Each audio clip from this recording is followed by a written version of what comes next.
حضرت انس بن مالک رضی اللہ عنہ سے روایت ہے، کہا مجھے تمہارے سامنے زیادہ احادیث بیان کرنے سے یہ بات روکتی ہے کہ رسول اللہ صلی اللہ علیہ وسلم نے فرمایا تھا، جس نے عمدن مجھ پر جھوٹ بولا وہ آگ میں اپنا ٹھکانہ بنا لے۔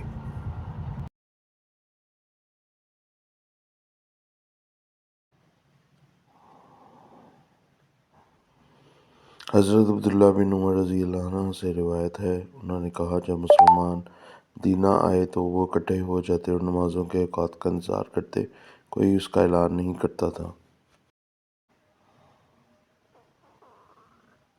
ایک دن انہوں نے اس کے بارے میں گفتگو کی تو بعض نے کہا عیسائیوں کے گھنٹے کے مانند ایک گھنٹہ لے لو، اور بعض نے کہا یہود کے کرنا جیسا کرنا۔ البتہ حضرت عمر رضی اللہ عنہ نے کہا تم ایک آدمی ہی کیوں نہیں بھیج دیتے جو نماز کا اعلان کرے؟